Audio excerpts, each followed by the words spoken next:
Свештеник од Брегалничката епархија и уште едно лице приведени. Кај нив пронајдени пушка, артефакт, муниција и разновиден алат.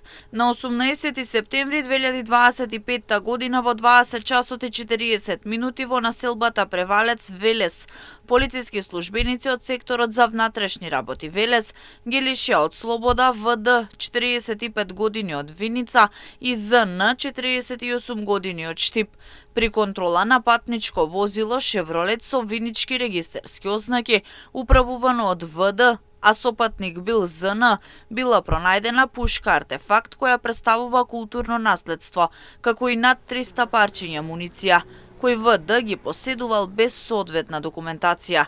Исто така во возилото е пронајден разновиден алат. ВД и ЗН се задржани во полициска станица, известен е јавен обвинител и по документирање на настанот против нив ќе бидат поднесени и соодветни пријави.